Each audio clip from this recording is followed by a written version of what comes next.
beaucoup. Je suis particulièrement heureux de participer à cette journée de la PAC. Je remercie bien sûr Corinne Rostand et Elisabeth Toja et vous-même pour cette invitation. Cette participation correspond aussi à mon retour sur Nice, dans l'équipe effectivement du CHE, donc avec toute l'équipe qui est présente, et c'est pour moi donc un moment tout à fait important. Et enfin, le sujet qui est celui dont je vais vous parler est un sujet qui pour moi est extrêmement important et qui a tout à l'heure été souligné par le professeur Benchimol. C'est cette prise en charge globale du patient atteint de cancer, c'est cette optimisation thérapeutique du patient pendant son traitement anticancéreux. C'est effectivement un des points importants du plan Cancer 3, c'est un élément majeur de l'action de la PAC et je suis donc très heureux de pouvoir vous en parler. Cette notion de supportive care à l'anglaise qui n'est pas exactement le même sens en français du soin de support. En supportive care en anglais, il faut savoir que ça veut dire supporter un traitement, c'est la façon de mieux le tolérer, c'est la prise en charge des effets secondaires des traitements du cancer. Et dans cette prise en charge, d'ailleurs, tous les référentiels des soins de support français sont bien la prise en charge de tous les effets secondaires que l'on va essayer d'optimiser, de diminuer pour que le patient ait les meilleures chances de guérison, qu'il ait son traitement en totalité sans avoir de perte de chance. Et c'est là le challenge de ces soins qu'on appelle plutôt en France d'optimisation thérapeutique, de prendre en charge au mieux le patient dans son traitement pour éviter les réductions de doses et les arrêts de traitement. Vous voyez, on n'est pas sur la notion de confort. Le confort, c'est bien entendu important, la qualité de vie pendant le traitement et après, mais là on est sur quelque chose de beaucoup plus important selon nous, c'est l'optimisation du traitement, éviter que le patient perde des chances à cause d'effets secondaires qui sont gérables. Et ça, c'est effectivement quelque chose qui a un petit peu de mal à passer, même au niveau des autorités. Quand on parle de soins de support, on pense plutôt au confort et à la qualité de vie. Là, on est sur l'optimisation thérapeutique et faire que les traitements soient délivrés dans les meilleures conditions possibles. Et cela est corrélé à la survie du patient.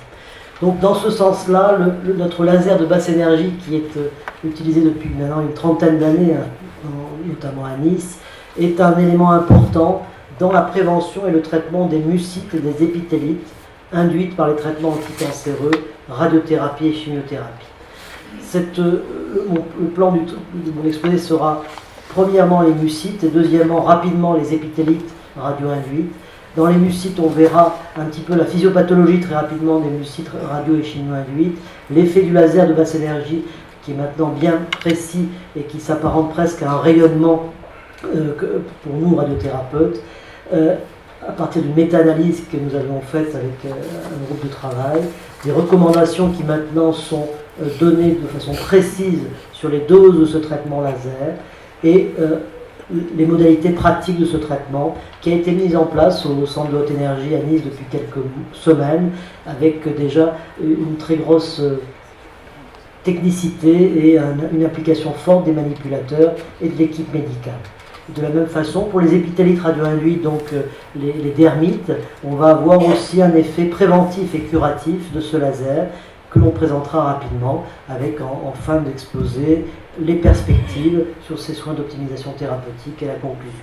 Donc sans rentrer dans le détail de cette diapo un peu complexe, la mucite, c'est l'inflammation des muqueuses due à la radiothérapie, à la chimiothérapie. C'est le premier effet secondaire des traitements de radiothérapie des cancers ORL, on va le voir, et ces ulcères buccaux radio et chimio-induits en radiothérapie classique conventionnelle ou en nouvelles techniques d'irradiation comme l'IMRT sont vraiment les premiers éléments qui peuvent conduire à un arrêt de traitement préjudiciable aux résultats thérapeutiques. Vous voyez, la radiothérapie classique ORL, c'est des faisceaux latéraux opposés avec une irradiation importante de la cavité buccale qui, au bout de quelques semaines, conduit à des inflammations muqueuses, à des aftes qui sont préjudiciables à la nutrition et à ce que le patient poursuive son traitement sans interruption. Vous voyez, les champs de traitement restent importants, même dans les traitements les plus modernes, parce qu'on guérit les cancers ORL actuellement par des associations de radiothérapie et chimiothérapie après une non-chirurgie première, mais ces traitements sont lourds et nécessitent cette irradiation importante et large pour avoir ce résultat thérapeutique. Donc notre but, ça va être de tolérer ce traitement et d'avoir un traitement sans interruption. Ici, je vous montre, vraiment c'est peut-être la diapo la plus importante, c'est l'évolution de traitement d'irradiation ORL, c'est une diapo déjà d'une quinzaine d'années de Clifton Link, qui était le début de l'IMRT. On avait commencé à Nice dans le début des années 2000 à déjà traiter avec cette technique, et là elle arrive aujourd'hui donc au CHE avec une technique VMAT qui est une IMRT optimisée et qui est vraiment un changement majeur de nos traitements d'irradiation, mais pas dans le sens d'une... C'est dans le sens d'une sélectivité plus que d'une précision. On ne traite pas petit, on traite sélectif. Ça, c'est très important. On ne va pas faire un petit traitement très limité sur la tumeur, ça ne guérit pas le patient. On traite une grande région, je vous ai montré, mais en pouvant épargner tout ce qui peut être épargné. Vous voyez, en 2D, on donnait autant sur les parotides et la mandibule que sur la tumeur elle-même. Et donc, on avait des doses extrêmement élevées sur les parotides, la mandibule, les muscles masticateurs. Et on avait fait moi-même ma thèse de médecine là-dessus. Ça donnait des résultats, le mémoire de spécialité, pardon. Ça donnait des complications à 15 ans qui étaient intolérables parce que le patient avait eu autant de doses sur les tissus sains que sur la tumeur. Aujourd'hui, on arrive à être sélectif et à pouvoir traiter ce que l'on veut traiter, même si c'est large, en épargnant les tissus sains. On peut traverser des organes sans les traiter, ce qui est totalement nouveau. Et ça, c'est le quotidien aujourd'hui de l'irradiation ORL. Par contre, en aigu, pendant le traitement, on a les mêmes effets secondaires. Ça ne diminue pas les effets précoces, ça diminue les effets tardifs. Et les effets précoces, c'est justement cette mucite radio- et chino-induite, c'est cette inflammation des muqueuses qui peut conduire à l'arrêt du traitement, même dans les traitements les plus modernes. Vous voyez, ça fait des grosses aftes ici, la mucite radio-induite de la gorge. Le patient ne peut plus manger, il a très mal, et on doit utiliser des techniques de nutrition par sonde de gastrostomie plutôt que dans sonde nasogastrique. On va le traiter par des antalgiques morphiniques, et puis par ce laser, je vais vous en parler, qui va diminuer ces aftes. Ici, c'est la mucite chimio-induite, encore plus importante, ici, qui dépasse les champs d'irradiation avec la mucite au 5FU, qui peut être extrêmement importante quand on fait le traitement en concomitant avec l'irradiation. Et puis aujourd'hui arrivent les traitements ciblés, ça met encore plus en exergue ce problème de mucite.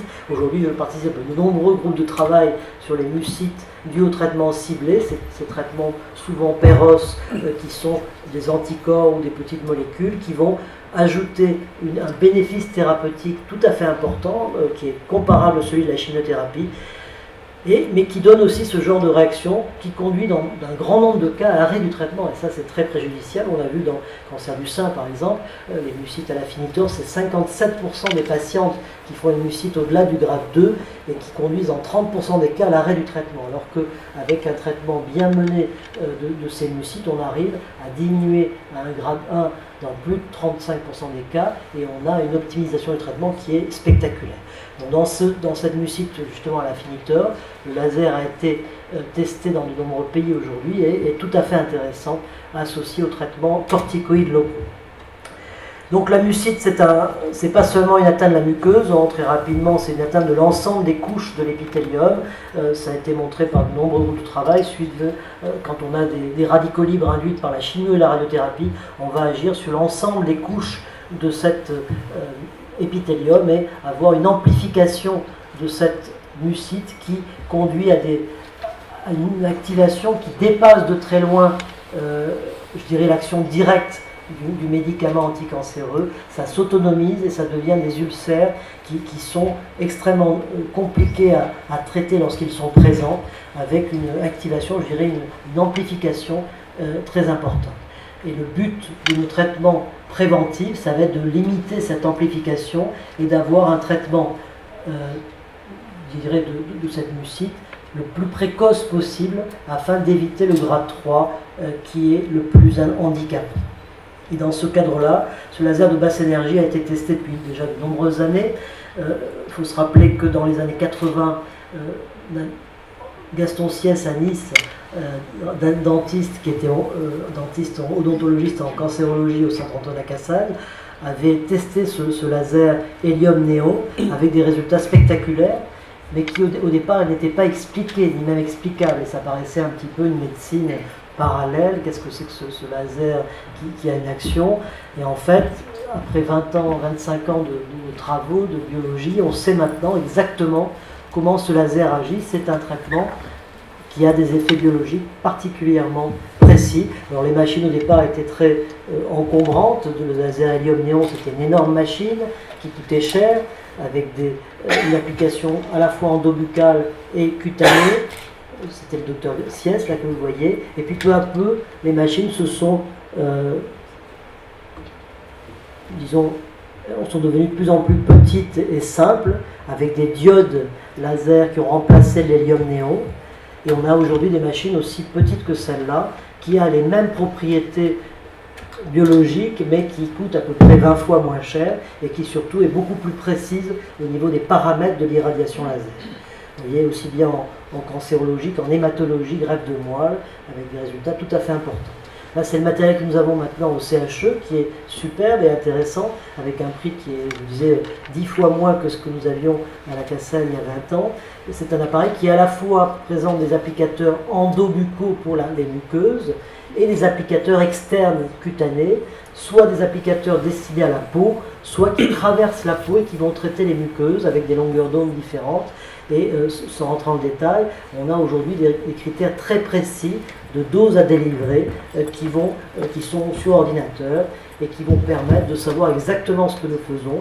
Et ça s'apparente un peu à la radiothérapie. On sait on doit donner une certaine dose sur un certain volume, sur une certaine surface, pour avoir le résultat de cicatrisation des plaies ou de prévention d'apparition des plaies lorsqu'on est en préventif. Vous voyez ces applications ici au CHU de Poitiers où je viens et qui sont exactement maintenant effectuées de la même façon au centre Note Énergie à Nice. Ici on avait un appareil qui traverse la peau et qui traite les muqueuses, et ça c'est très intéressant parce que c'est plus pratique et plus simple d'utilisation. Alors l'effet de ce laser avec des longueurs d'onde qui sont soit entre 630, 680, soit 770, 830, c'est deux types de longueurs d'onde qui donnent à la fois un effet antalgique immédiat, un effet anti-inflammatoire qui est le plus important, et un effet de cicatrisation, de biostimulation qui est évident au niveau biologique, qui est in vitro montré par de très nombreuses études et qui explique cette cicatrisation. Quand on est en préventif, c'est surtout l'effet anti-inflammatoire qui existe. Ce que je vous ai montré tout à l'heure, l'emballement de cette mucite, elle vient de l'inflammation.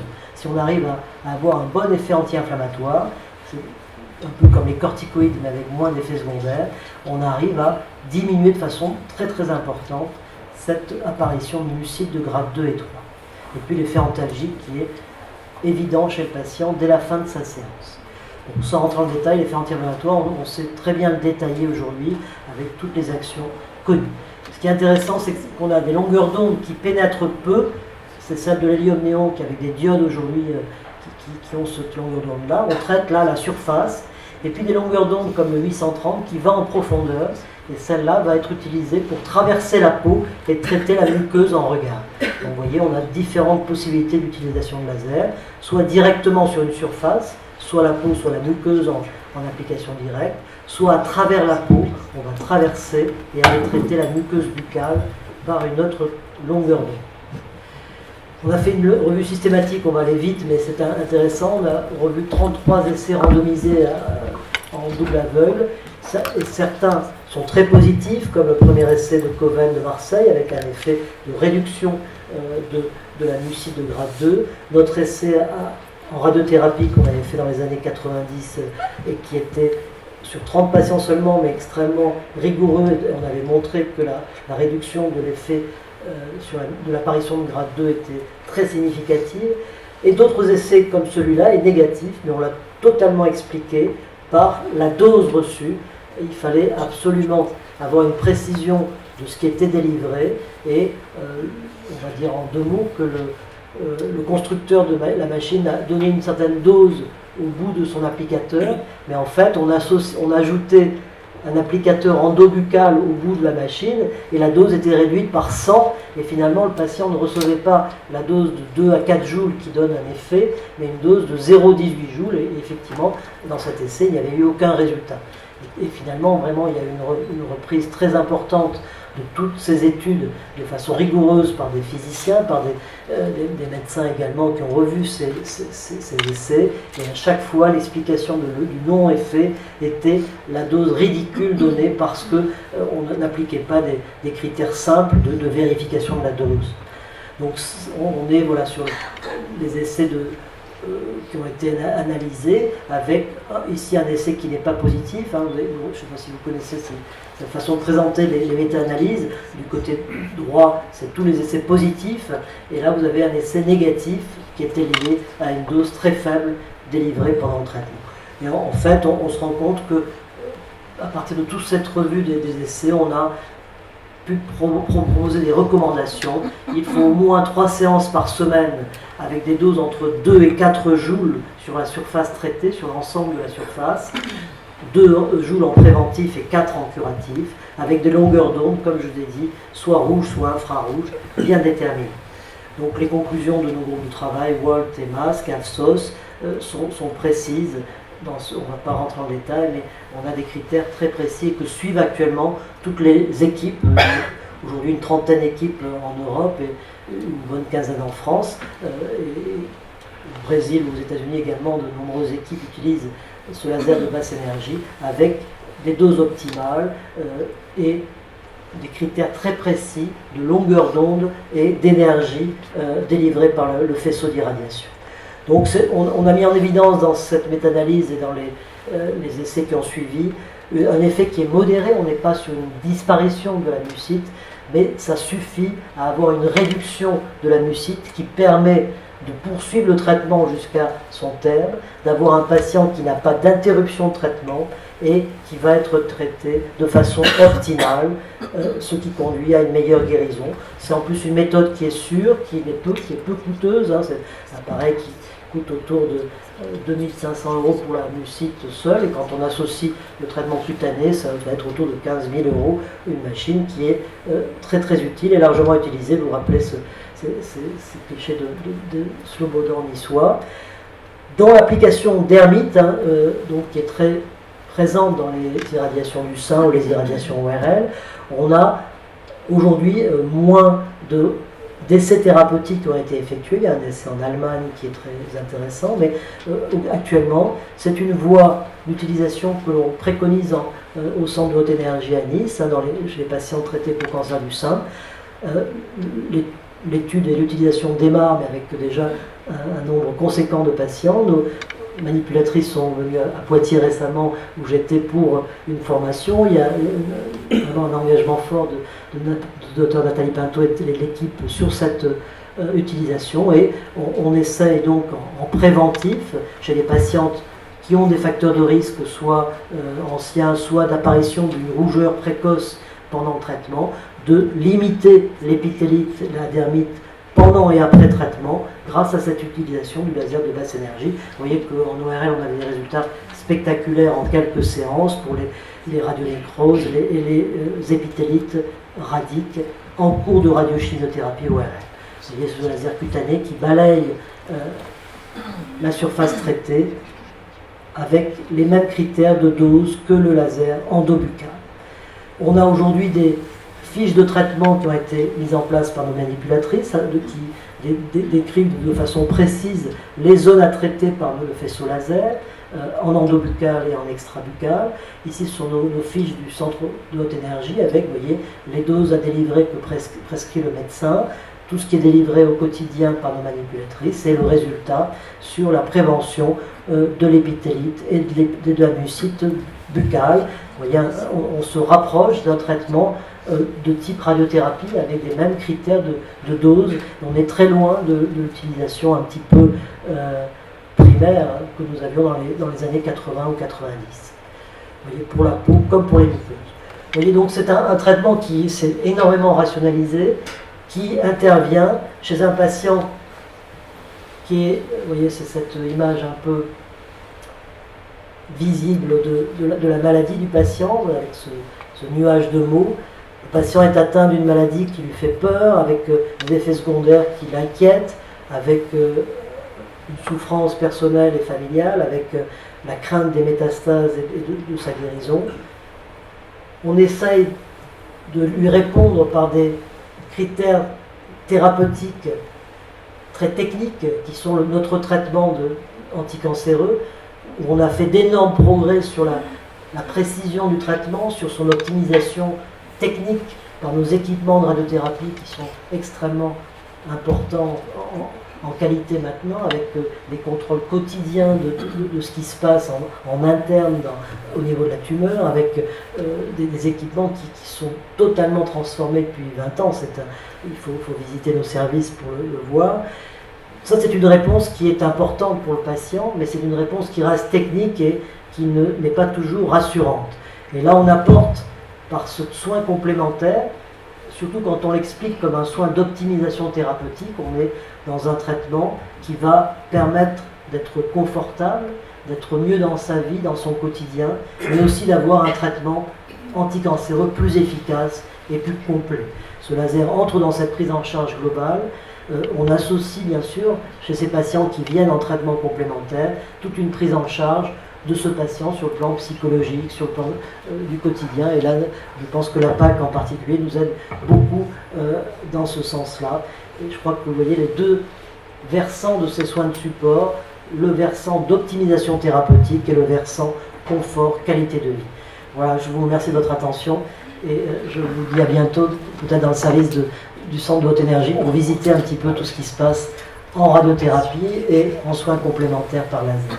Merci beaucoup. Est-ce que tu peux nous dire un mot un petit peu plus large sur les autres soins de support que l'on peut proposer, notamment en radiothérapie? Oui, bien sûr. On a bien vu ce sens soins de support, soins d'optimisation thérapeutique. La principale prise en charge du patient atteint de cancer, c'est la prise en charge nutritionnelle qui doit être optimale en début de traitement, éviter la perte de poids. Chez nos patients ORL, c'est une évidence, mais ça existe dans de nombreux cancers. Ce qui fait que dans les cancers ORL, c'est devenu une sorte d'obligation et qui est suivie, c'est de mettre en place des sondes d'alimentation avant le début du traitement, dès qu'on fait un traitement qui donne des réactions de ce type, de mucite et épithélite. Donc aujourd'hui, tous les patients qui ont une radiochimiothérapie ORL ont une prise en charge nutritionnelle à domicile le plus souvent, avec au mieux une mise en place d'une gastrostomie qui permet d'éviter l'alimentation par la bouche ou par une sonde nasale qui touche la zone traitée par le traitement. Donc là, la gastrostomie est l'optimale et mise en place la plupart du temps avant traitement de façon préventive, ce qui est vraiment optimal et qui a changé, là encore, la tolérance du traitement. Un patient perdait avant 10 kg pendant son traitement, ce qui est inacceptable. Avant, ça paraissait normal. Un patient cancéreux qui perd du poids, c'est l'image du cancéreux. Aujourd'hui, le patient ne doit pas perdre de poids et on a tous les moyens pour éviter ça et on sait que le résultat est bien meilleur. Donc on est là dans une optimisation, il ne faut surtout plus penser qu'on va nourrir le cancer, c'était ce qu'on disait il y a 25 ans. Aujourd'hui, un patient cancéreux traité doit avoir une prise en charge nutritionnelle optimale et ne pas perdre de poids pendant son traitement, y compris par les nausées-vomissements de la chimiothérapie, etc. On a fait d'énormes progrès aussi dans les antinauséeux et aujourd'hui, un traitement de chimiothérapie agressive ne fait plus vomir si on prend bien en charge le patient, et on va peut-être avoir un premier cycle qui va faire vomir de façon affreuse, parce que le patient est très sensible, ou la patiente, mais ensuite on met en place des mesures avant le deuxième cycle pour éviter ces nausées-vomissements. C'est-à-dire que si le traitement classique antinauséeux qu'on met en place et qui est souvent très lourd, à bon escient pour les chimiothérapies émétisantes, n'est pas assez efficace, on va rajouter d'autres produits au deuxième cycle. Donc aujourd'hui, en dehors, je dirais, du premier cycle où on peut encore avoir des vomissements dans un certain nombre de cas, on a la plupart du temps les moyens d'éviter ce problème. À côté de nos vomissements, vous avez également la prise en charge de la douleur, bien évidemment, qui est un des points précieux des soins de support, mais dans l'optique non pas du traitement palliatif de fin de vie, on est dans l'opposé, on est dans la prise en charge initiale du patient qui va guérir et où on espère, dans un très grand nombre de cas, les guérisons, c'est 70% de cas dans ces cancers ORL au niveau local, ils ne vont pas tous après ne pas avoir d'autres cancers, mais c'est autre chose, mais ce cancer-là aujourd'hui, même avancé, c'est 70% de réponse complète.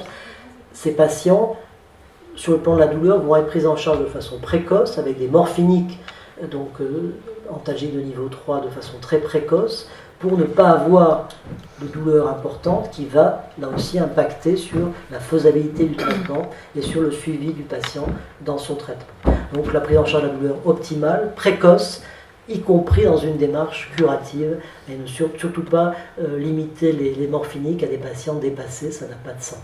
Donc là on a fait un petit peu le point de ce qui est médical en soins de support, mais bien entendu vous avez aussi la prise en charge psychologique, onco-psychologique qui est très importante. Le psychosocial aussi rentre dans cette prise en charge globale du patient, qui est aussi dans l'optimisation thérapeutique. Et je crois que même si on parle de soins de support optimisation thérapeutique, on intègre l'ensemble de ces soins de support complets qui intègrent le psychosocial, qui intègrent la prise en charge éventuellement familiale et du patient dans sa douleur, dans sa nutrition et dans ses effets secondaires du traitement, cutané, muqueux, nausées, digestifs, la diarrhée bien sûr, etc. Voilà pour ce que je... Merci, monsieur le professeur. Nous allons essayer de respecter les horaires. Moi, pas d'autres questions sur le sujet? Enfin, une question. Est-ce que ces techniques et ces soins sont généralisés dans tous les établissements? Est-ce que c'est particulier? Est-ce que vous avez des retours de patients? Bien sûr. Vous avez des... Je crois que aujourd'hui, ça tend à se généraliser. On a l'AFSOS qui est au niveau national, tend à bien donner l'importance des soins de support. Tous les services sont aujourd'hui de cancérologie ont cette notion de soins de support dans la prise en charge globale avec les plans cancer successifs. Et pour ce qui est du laser, on est quand même étonné en peu de temps de la diffusion. C'est-à-dire qu'il y a eu de nombreuses années où ça a été très lent au départ. Et puis maintenant que les choses sont très rationalisées, qu'on a les critères de qualité qui sont bien définis, on a de plus en plus d'équipes qui en bénéficient. En France, on en est à une vingtaine d'équipes qui sont équipées et une quinzaine qui l'utilisent en routine. Et puis en Belgique, par exemple, c'est encore beaucoup plus important. Donc, en privé aussi, bien sûr, oui, c'est autant l'un que l'autre. Merci. Merci.